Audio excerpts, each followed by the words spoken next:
हर हर महादेव दोस्तों, राधे राधे। आप सभी लोगों का एक बार पुनः स्वागत है आपका अपना यूट्यूब चैनल एस2 के स्टडी में। तो कैसे हैं साथियों, उम्मीद करते हैं आप सभी लोग स्वस्थ होंगे, मस्त होंगे और अपनी तैयारी में पूर्ण रूप से व्यस्त होंगे।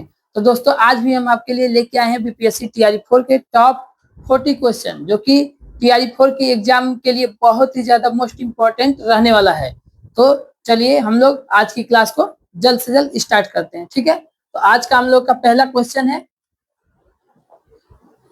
शीश का तत्सम रूप क्या है? शीशा, शीर्ष, सिरा, उपयुक्त में से एक से अधिक, उपयुक्त में से कोई नहीं। 5 से 10 सेकेंड टाइम लीजिए और जल्दी से जल्दी सब लोग इसका जवाब देंगे, ठीक है। सब लोग लाइव चैट में जरूर जवाब देंगे। तो शीश को क्या हम लोग बोलते हैं? शीर्ष बोलते हैं। क्या बोलते हैं? शीर्ष। यानी कि option number B is the correct answer. Next देखते हैं दूसरा नंबर, शुभेच्छा का संधि विच्छेद है। शुभेच्छा, ऑप्शन ए सु जमा इच्छा, ऑप्शन बी शुभ जमा इच्छा, ऑप्शन सी शुभ जमा इच्छा, ऑप्शन डी उपयुक्त में से एक से अधिक, ऑप्शन ई उपयुक्त में से कोई नहीं। जल्द से जल्द सब लोग जवाब दीजिए। जितने लोग हैं सब लोग कमेंट बॉक्स में जवाब करते हुए चलेंगे। कमेंट बॉक्स में आप लोग आंसर करते हुए चलिए। जो लोग लाइव है लाइव चैट में आंसर करेंगे, ठीक है। लाइव चैट में उत्तर दीजिए आप लोग। तो क्या हो जाएगा? शुभ जमा इच्छा। शुभेच्छा का क्या हो जाएगा? शुभ जमा इच्छा हो जाएगा कि शुभेच्छा, ठीक है। नेक्स्ट देखते हैं तीसरा नंबर, जो कि बहुत ही मोस्ट इंपॉर्टेंट है। तीसरा क्वेश्चन हम लोग का, श्रुति संभिन्नार्थक शब्द युग्म चरम चर्म का उचित अर्थ है। ऑप्शन है अंतिम सीमा और चमड़ा, ऑप्शन बी है टूटना और शाश्वत, ऑप्शन सी है श्रेष्ठ और शक्तिहीन, ऑप्शन डी है उपयुक्त में से एक से, उपयुक्त में से कोई नहीं। जल्द से जल्द सब लोग इसका जवाब देंगे। तीसरे नंबर का सब लोग जवाब दीजिए।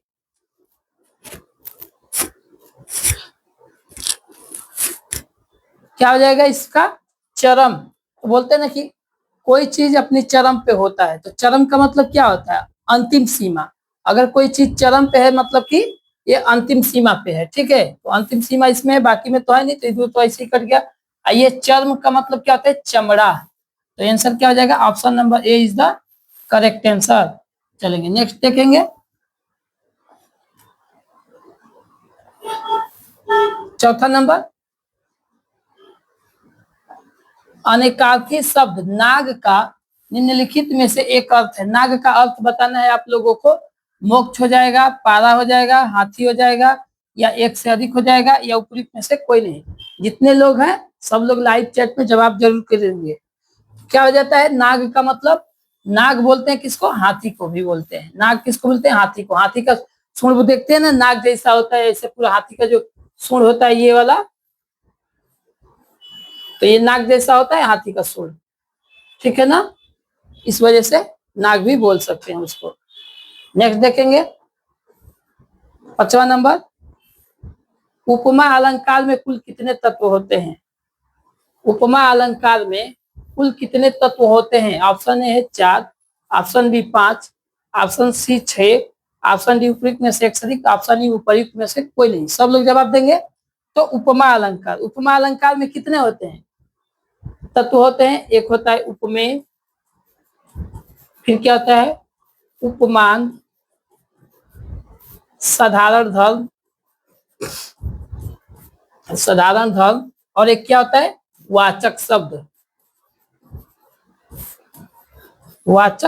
तो ये टोटल कितने हो गए? 1 2 3 4। आंसर क्या हो जाएगा? Option number A. उपमा अलंकार के 4 तत्व होते हैं, ठीक है। नेक्स्ट देखेंगे ऑप्शन, छठवां नंबर क्वेश्चन, बूंद आघात। बहुत ही मोस्ट इंपोर्टेंट क्वेश्चन है ये वाला। बूंद आघात सहसा गिरी कैसे, अखल के बचत संत सहजे से। इस पंक्ति में कौन सा अलंकार का प्रयोग हुआ है? ऑप्शन ए उपमा अलंकार, ऑप्शन बी दृष्टांत अलंकार, ऑप्शन सी रूपक अलंकार, ऑप्शन डी उपयुक्त में से एक से अधिक, ऑप्शन ई उपयुक्त में से कोई नहीं। सभी लोग जवाब जरूर कीजिए, कमेंट में जवाब जरूर देंगे, ठीक है। तो इसका मतलब क्या हो जाएगा कि बूंद आघात सहसा गिरी कैसे। जैसे बूंद का जो आघात होने से, जैसे बारिश का बूंद है, उसके आघात होने से पर्वत कभी भी विचलित नहीं होते, अपने जगह पे ऐसे अड़िग खड़े रहते चाहे कितना भी बारिश हो। उसी तरह जो संत सह जैसे जो दिया है, और खल का मतलब क्या, दुष्ट व्यक्ति। तो उसी प्रकार दुष्ट व्यक्ति के फालतू बोलने से संत व्यक्ति अपना धर्म नहीं छोड़ते, वो सज्जन पुरुष की तरह अपना सही से व्यवहार करते हैं, ठीक है।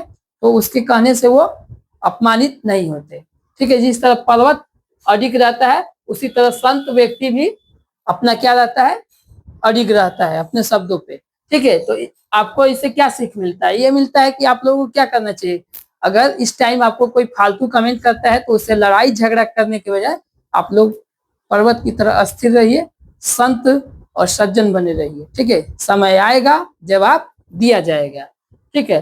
तो इसमें एक तो उदाहरण के द्वारा समझा रहा है, आपको एक मनवा रहा है, दूसरा बता रहा है कि देखिए ऐसे होता है। तो इसको हम लोग क्या बोलते हैं, दृष्टांत अलंकार। क्या बोलते हैं, दृष्टांत अलंकार, ठीक है। चलेंगे अगला देखते हैं। साहित्य में रस का क्या अर्थ है, साहित्य में रस का क्या अर्थ है। ऑप्शन है किसी रस का आनंद, साहित्य से मिलने वाली अनुभूति, साहित्य का मिठास, उपयुक्त में से एक शरीक, उपयुक्त में से कोई नहीं। साहित्य में रस का क्या अर्थ है, तो रस का मतलब क्या होता है, पीने वाला रस नहीं, साहित्य से मिलने वाली आनंद भूति को हम लोग क्या बोलते हैं, रस बोलते हैं।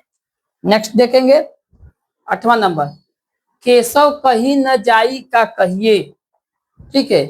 देखत तो रचना विचित्र अति समझ मन ही मन रहिए में है, शांत रस है, अद्भुत रस है, रौद्र रस है, उपयुक्त में से एक शरीक, उपयुक्त में से कोई नहीं। तो केशव कहीं न जाई का कहिए कि हे प्रभु आपकी क्या बोलते हैं, लीला को कही नहीं जा सकती है। देखत तो रचना विचित्र अति समझू मन ही मन रहिए, कि मन ही मन आप लोग अचंभव होते रह जाएंगे भगवान की लीला को देख के, कि वो कौन सा चीज कब क्या कर देंगे। तो ये बात क्या है, अचरज वाली है। तो अचरज की बात कर रहा है तो इसमें क्या हो जाएगा, अद्भुत रस, ठीक है। नेक्स्ट देखेंगे 8वां नंबर। देखिए ये बहुत ही मोस्ट इंपोर्टेंट क्वेश्चन है जो कि आपका तैयारी 3 में आ चुका है, ठीक है। तैयारी 3 में भी आया है और 2 में भी आया है। दोहा के प्रथम चरण में कितनी मात्राएं होती हैं, 11, 12, 13, उपयुक्त में से एक शरीक, उपयुक्त में से कोई नहीं। तो दोहा, दोहा के किसे, पहला, दूसरा, तीसरा और चौथा, इसे बांट दीजिए, ठीक है। तो पहला और तीसरा चरण में कितना होता है मात्रा, 13 13, और दूसरा और चौथा में 11 11, ऐसे, ठीक। तो आपसे क्या पूछा, प्रथम चरण में, तो प्रथम चरण में कितना होगा, 13 मात्रा दोहा में होता है। और इसी का उल्टा क्या होता है, सोरठा, दोहा का उल्टा सोरठा, जिसमें 11 होता है तब 13 होता है। चलिए 10वां बताइए, वक्रोक्ति, वक्रोक्ति के विरोधी आचार्य हैं मम्मट, विश्वनाथ, रुद्रट, उपयुक्त में से एक शरीक, उपयुक्त में से कोई नहीं। 10वां का जवाब देंगे सब लोग, 10वां का जवाब दीजिए जल्दी से। वक्रोक्ति के जो विरोधी आचार्य हैं वो कौन है, तो जो वक्रोक्ति के विरोधी में खड़ा हुए थे वो है आचार्य विश्वनाथ जी। वो बोलते हैं वक्रोक्ति को नहीं मानते, उनके विरोध में रहते थे, ठीक है। चलिए 11 नंबर, पुस्तक के बिना कैसे पढ़ोगे, पुस्तक के बिना कैसे पढ़ोगे में संबंध बोधक अवयव कौन सा है, कैसे पढ़ोगे बिना, उपयुक्त में से एक शरीक, उपयुक्त में से कोई नहीं। आपको संबंध बोधक अवयव बताना है, यहाँ पे है, ठीक है, कि पुस्तक के बिना कैसे पढ़ाई करोगे। तो कैसे करोगे भाई, यूट्यूब से। कहाँ से करना है, H2O के स्टडी आपके चैनल पे से करना है। अगर पुस्तक के बिना पढ़ाई करना है तो आपको हिंदी के लिए H2O के स्टडी यूट्यूब चैनल से पढ़ाई जरूर करना है, ठीक है। चलेंगे, तो दिया है संबंध बोधक अवयव, तो संबंध बोधक अवयव इसमें क्या दिखाएगा, बिना, पुस्तक के बिना, ये जोड़ रहा है दोनों को कि कैसे पढ़ोगे, ठीक। नेक्स्ट देखते हैं 12 नंबर,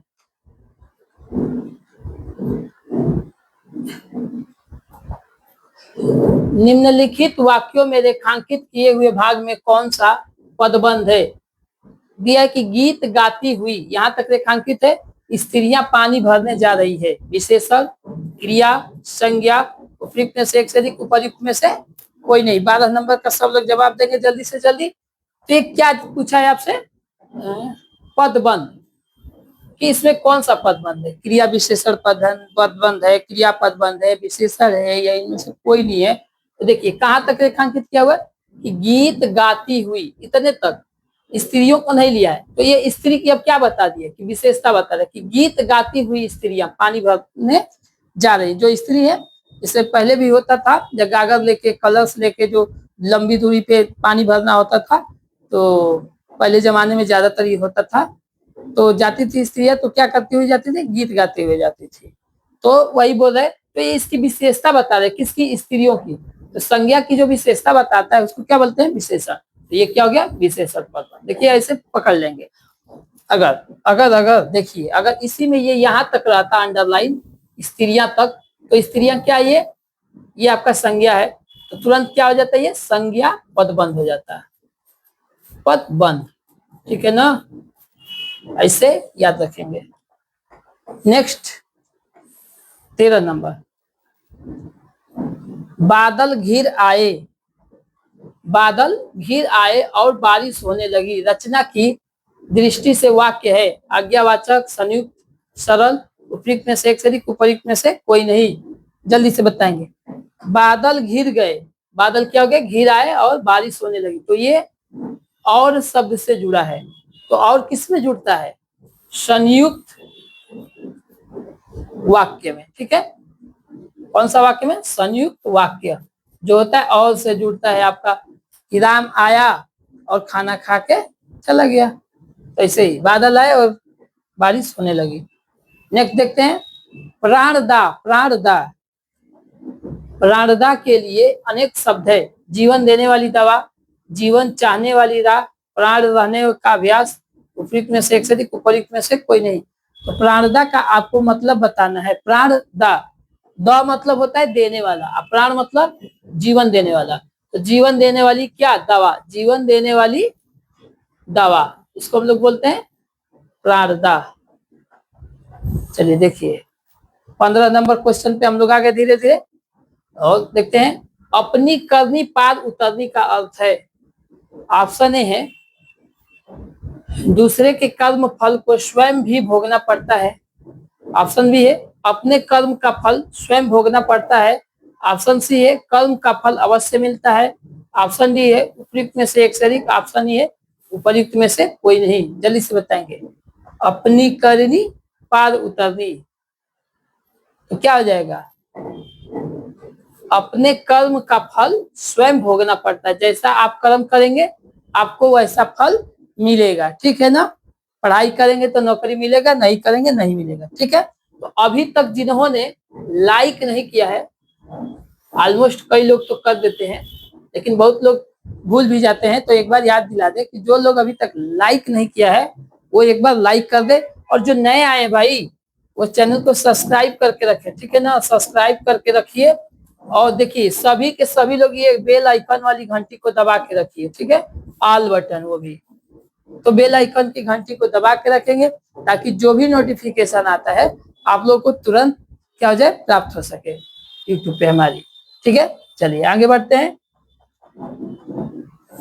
16 नंबर क्वेश्चन है, प्रतिमान में समास है। ऑप्शन ए है तत्पुरुष, ऑप्शन बी अवयवी भाव, ऑप्शन सी द्विगु, ऑप्शन डी उपयुक्त में से एक से अधिक, ऑप्शन ई उपयुक्त में से कोई नहीं। प्रतिमान, प्रतिमान, प्रतिमान में कौन सा समास हो जाएगा, तो क्या हो जाएगा इसका विग्रह, प्रति जमा मान, प्रति जमा मान। तो जहां पे आपको क्या दिखा, उपसर्ग दिखा। ठीक है, तो उपसर्ग दिखा तो कौन सा, अवयवी भाव समास। ठीक है, और सकारात्मक पक्ष होना चाहिए, नहीं तो फिर वो उसका मतलब कुछ अलग निकल जाएगा। तो फिर अगर विशेषता बताने लगेगा वो उपसर्ग, तब तो वो कर्मधारय में जाने लगेगा। चलिए इसका बताएंगे। रसोई घर में कौन सा समास है, द्विगु, अवयवी भाव, द्वंद, उपयुक्त में से एक से अधिक, उपयुक्त में से कोई नहीं।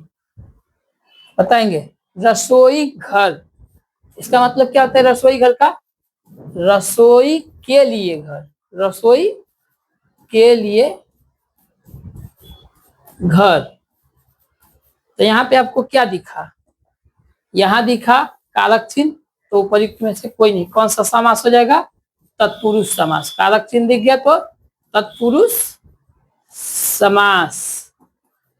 ठीक है, चलिए अगला क्वेश्चन बढ़ते हैं। 18 नंबर, निम्नलिखित वाक्यों में शुद्ध वाक्य का चयन कीजिए।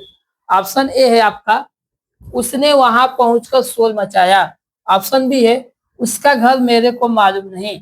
ऑप्शन सी है, मैंने यह कब बोला। ऑप्शन डी, उपयुक्त में से एक सही। ऑप्शन ये, उपयुक्त में से कोई नहीं। सब लोग इसका जवाब कमेंट बॉक्स में दीजिए 18 नंबर का, जल्दी से।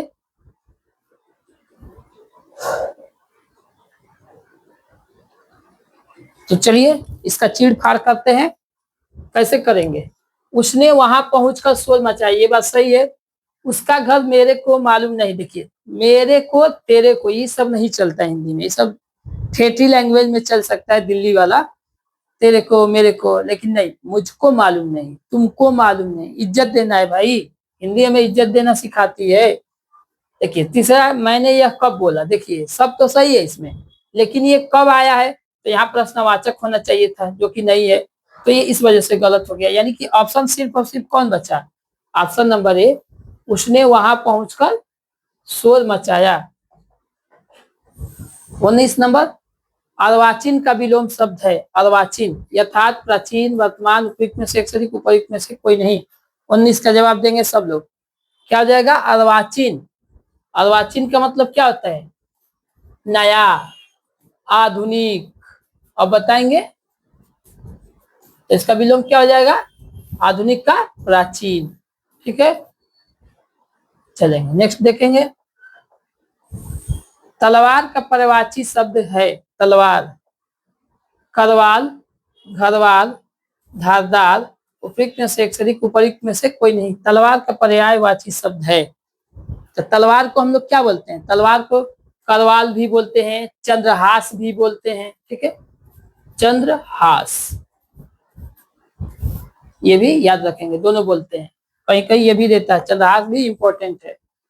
ठीक है, अच्छा रुकिए अभी, रुकिए। तो 20 नंबर तक कितने लोगों का कितना कितना सही हुआ, एक बार कमेंट में बताइए। आई थिंक आज का क्वेश्चन सब आसान आसान क्वेश्चन था, जो कि ग्रामर का है। टोटल क्वेश्चन व्याकरण का है हम लोगों का। ठीक है, और व्याकरण जैसे ही आता है, आप लोग का चेहरा फूल की तरह क्या हो जाता है? खिल जाता है। ठीक है ना, क्योंकि व्याकरण तो हम लोग याद करते हैं। हम लोग साहित्य में जैसे ही घुसते हैं, बहुत लोग को देखते हैं वे गलती होने लगा, और व्याकरण में आते हैं तो थोड़ा उनका मन क्या हो जाता है? खिल जाता है, एकदम कमल के फूल के समान। ठीक है ना, तो हमको लगता है कि सबका लगभग 20 में से 19, 18 ऐसे आया होगा, या 20 में 20 भी बहुत लोग का आया होगा। ठीक है, वेल डन, आप लोग बहुत अच्छा कर रहे हैं। ऐसे ही एकदम जी जान से लगे रहिए आप लोग, सिलेक्शन हो जाएगा, नो टेंशन। 21 नंबर का जवाब दे दीजिए। किस वर्ष में हिंदी भाषा को कार्यान्वित करने स्वीकृति का प्रस्ताव था? 14 सितंबर 1949, 14 सितंबर 1950, 14 सितंबर 1960, उपयुक्त में से एक से अधिक, उपयुक्त में से कोई नहीं। 21, किस वर्ष हिंदी भाषा को कार्यान्वित स्वीकृति करने का क्या था? प्रस्ताव था 14 सितंबर 1949 को। और 14 सितंबर को क्या मनाया जाता है?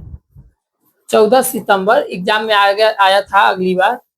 तो 14 सितंबर को हम लोग मनाते हैं क्या? कौन सा दिवस? अंग्रेजी दिवस। हिंदी पढ़ रहे हैं तो हिंदी दिवस। ठीक है, चलिए नेक्स्ट देखते हैं। 22 नंबर क्वेश्चन, किस स्वर के उच्चारण में दीर्घ स्वर से भी अधिक समय लगता है? ह्रस्व, पुलुत, अनुस्वार, उपयुक्त में से एक से अधिक, उपयुक्त में से कोई नहीं।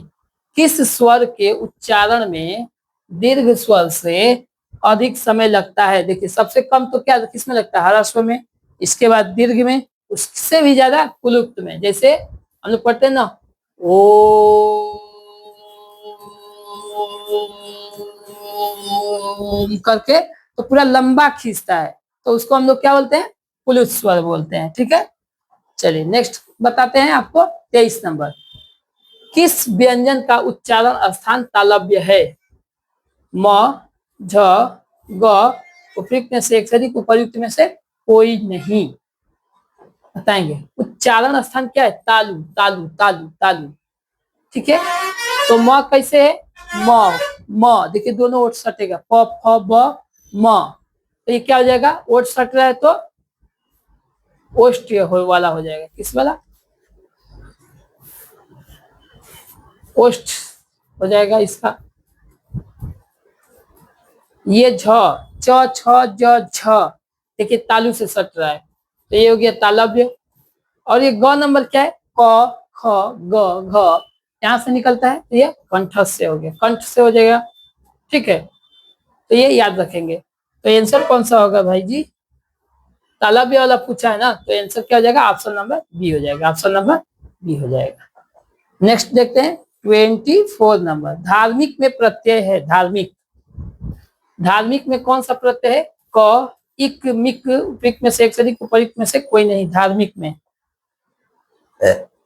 24 नंबर का जवाब देंगे धार्मिक, तो धर्म जमा इक, तो कौन वाला, हाई वाला इक, क्या हो जाएगा, 24 का बी हो जाएगा, ठीक है। नेक्स्ट देखते हैं, आप लोग हमारे बताने से पहले ही क्या कर दीजिए, जवाब दे दीजिए। गहने अलमारी में है, अलमारी में पद में कारक है, करण कारक, अधिकरण कारक, संबंध कारक, उपयुक्त में से एक से अधिक, उपयुक्त में से कोई नहीं, 25 का जवाब देंगे। तो में पे पर किसमें होता है, में जो कारक चिन्ह है वह किसमें होता है, ये होता है अधिकरण कारक में, किसमें, अधिकरण कारक में, ठीक है।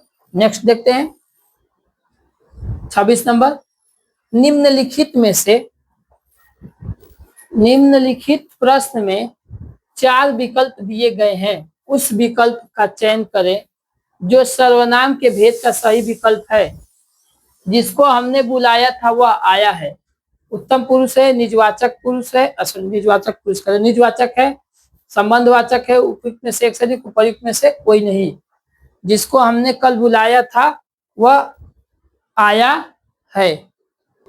चलिए जल्दी से इसका जवाब दीजिए 26 नंबर का, कि उस विकल्प का चयन कीजिए जो है, तो जिसको हमने बुलाया था वह क्या है, आया है, जिसको हमने बुलाया था वो क्या है, इसका लिंक कर दिया है, तो ये क्या हो जाएगा, संबंधवाचक सर्वनाम हो जाएगा। चलिए नेक्स्ट देखते हैं, पर्वतीय कौन सा विशेषण है, पर्वतीय, ऑप्शन ए है संख्यावाचक, ऑप्शन बी है परिमाणवाचक, ऑप्शन सी है गुणवाचक, ऑप्शन डी है उपयुक्त में से एक से अधिक, ऑप्शन ई है उपयुक्त में से कोई नहीं, जल्दी से बताएंगे। पर्वतीय,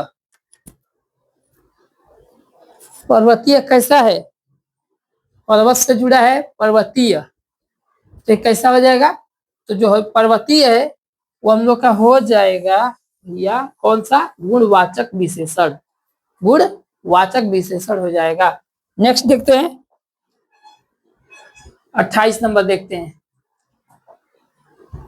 जिस क्रिया से संचालित व्यापार का फल कर्ता को छोड़कर किस पे पड़ता हो, कर्म पर पड़ता है, उसे कौन सी क्रिया कहते हैं, द्विकर्मक, प्रेरणार्थक, अकर्मक, उपयुक्त में से एक से अधिक, उपयुक्त में से कोई नहीं, तो क्या बोलते हैं इसको, पढ़ देते हैं फिर से, कि जिस क्रिया से संचालित व्यापार का फल किस पे, कर्ता को छोड़ के किस पे पड़ता है, कर्म पर पड़ता है, उसको हम लोग बोलते हैं सकर्मक क्रिया। कौन सी क्रिया, सकर्मक क्रिया, तो आंसर क्या हो जाएगा, उपयुक्त में से कोई नहीं, उपयुक्त में से कोई नहीं उत्तर हो जाएगा। अगला नंबर देखते हैं 28 के बाद 29 नंबर प्रश्न, निम्नलिखित में से कौन सा वाक्य भाववाच्य है, को दर्शाता है, भाववाच्य को, निम्नलिखित में से कौन सा वाक्य भाववाच्य दर्शाता है, रवि बात करता है, मुझसे खाया नहीं जाता, मैं पुस्तक का विमोचन करता हूँ, वाह, उपयुक्त में से एक से अधिक, उपयुक्त में से कोई नहीं, जल्दी से बताएंगे निम्नलिखित में से कौन सी भाववाचक संज्ञा को दर्शाता है, तो क्या, मुझसे पढ़ाया नहीं जाता, मुझसे खाया नहीं जाता, मुझसे खेला नहीं जाता, ठीक है, ये क्या है, अपनी भाव को दर्शा रहा है, ठीक है। अगला देखते हैं 30 नंबर प्रश्न, अगरबत्ती की सुगंध से थकावट दूर हो गई, निम्न में से इस वाक्य में प्रयुक्त काल बताएं, पूर्ण वर्तमान काल, अपूर्ण वर्तमान, सॉरी अपूर्ण भूतकाल, सामान्य भूतकाल, उपयुक्त में से एक से अधिक, उपयुक्त में से कोई नहीं। अगरबत्ती की सुगंध से थकावट क्या हो गई? दूर हो गई। अगरबत्ती की सुगंध से थकावट दूर हो गई। 30 नंबर। तो दूर हो गई, क्या ये सामान्य भूतकाल का उदाहरण है? सामान्य भूतकाल। चलिए नेक्स्ट देखते हैं।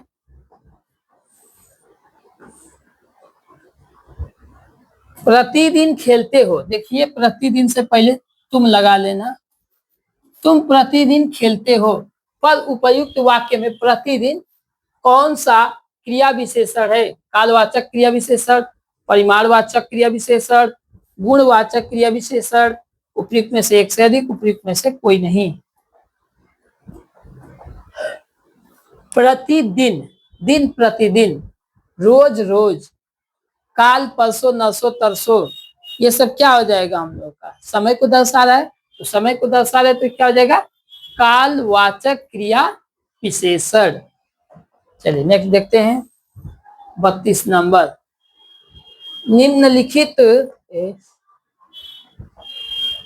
निम्नलिखित वाक्य में विशेषण पदबंध क्या है? रोज कसरत करने वाले लोग स्वस्थ रहते हैं। इसमें बताना है आपको विशेषण पदबंध। पहला ऑप्शन है कि रोज कसरत करने वाले लोग, ठीक है। दूसरा है रोज कसरत करने वाले, रोज कसरत कर, उपयुक्त में से एक से अधिक, उपयुक्त में से कोई नहीं। जल्दी से बताएंगे 32 नंबर का जवाब।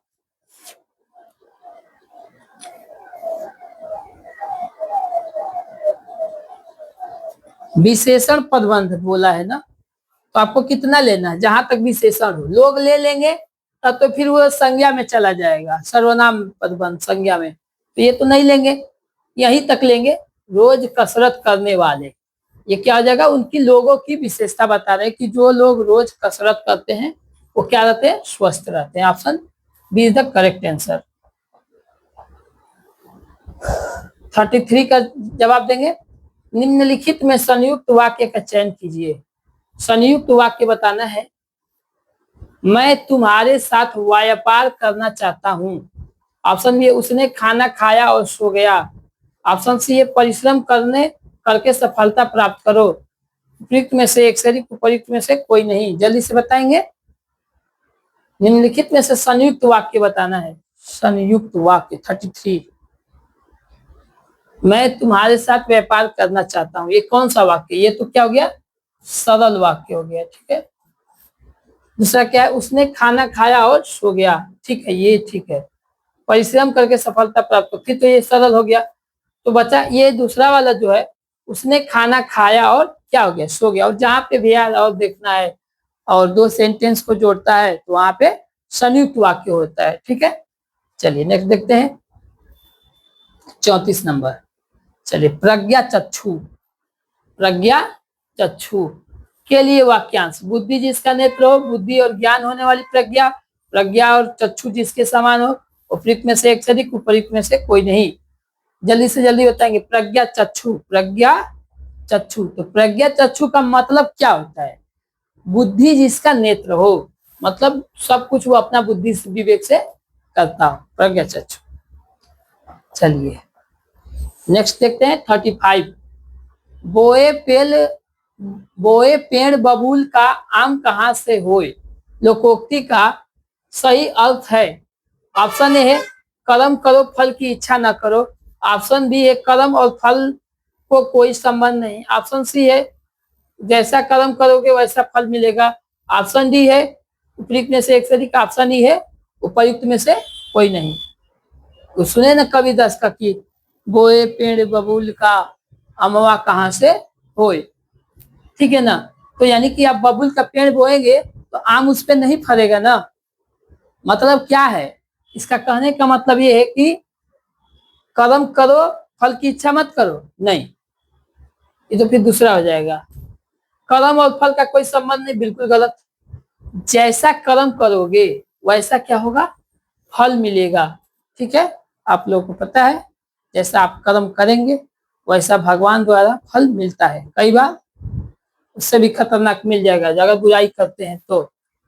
आप लोग कोशिश कीजिएगा जिंदगी में किसी का बुरा मत कीजिएगा। अगर किसी का अच्छा नहीं करना होगा तो किसी का अपमान मत कीजिएगा बिना मतलब, किसी का बुरा मत चाहिएगा बिना मतलब। देखिए, जो लोग दूसरे को बुरा बोलते हैं ना, कि जो दूसरे को गड्ढा खोदते हैं वह स्वयं ही गड्ढे में गिर जाते हैं एक दिन।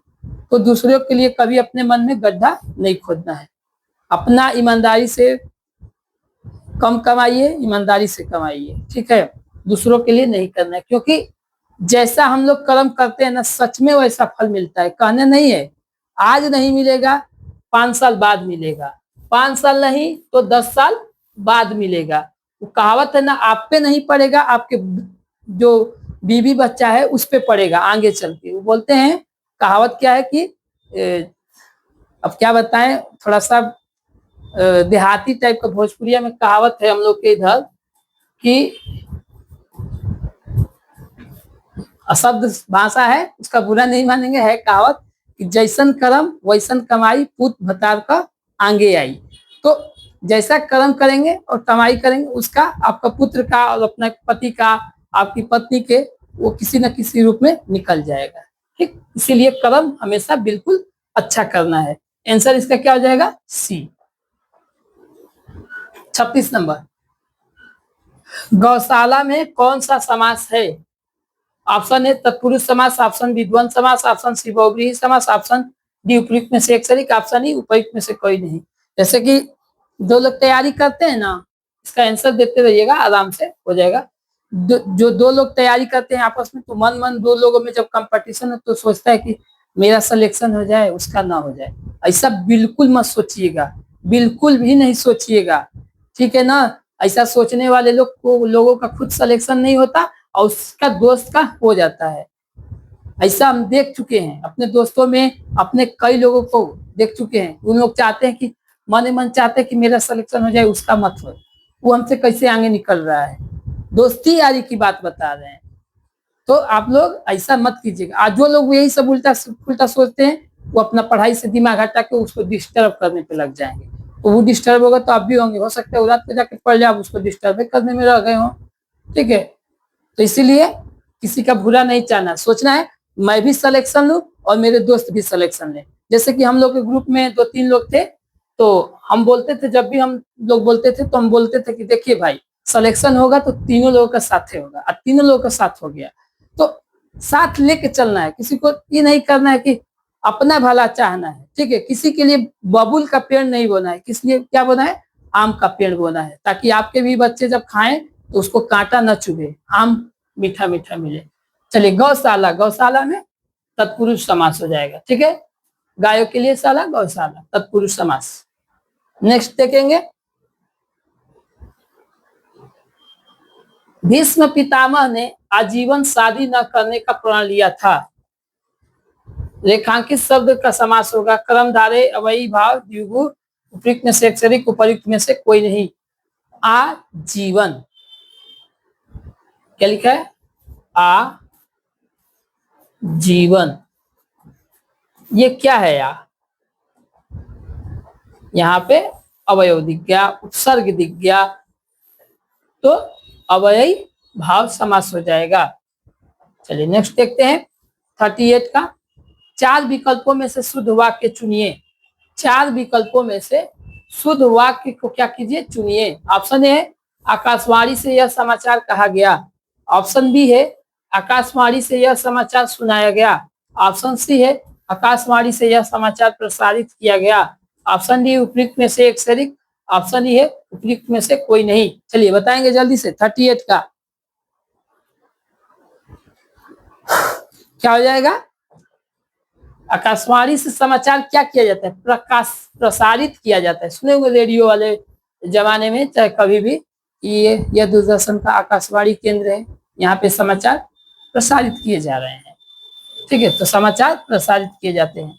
नेक्स्ट देखेंगे 39 का। देखिए सिंपल क्वेश्चन है, ज्योति शब्द का विलोम शब्द है मंत्र, दिव्य, तम, उपयुक्त में से एक सही, उपयुक्त में से कोई नहीं। ज्योति, ज्योति का विलोम क्या हो जाएगा? ज्योति का मतलब होता है प्रकाश फैलना, और तम का मतलब क्या होता है? अंधेरा। तम मतलब अंधेरा, और ज्योति मतलब उजाला, प्रकाश, प्रकाश, ठीक है, मतलब प्रकाश उत्पन्न होना।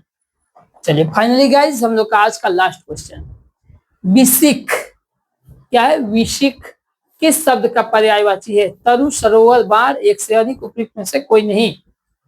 लास्ट क्वेश्चन का जल्दी लोग सब लोग जवाब देंगे, लाइव चैट में सब लोग जवाब दीजिए जल्दी से। तो विशिख बोलते हैं किसको? बाण को बोलते हैं। विशिख का मतलब होता है बाण। तो ये रहा आज का हम लोग का टॉप 40 क्वेश्चन, जिसमें आपको ग्रामर पढ़ाए हैं, ठीक है। तो आज 40 में से कितना कितना क्वेश्चन सही सही हुआ है?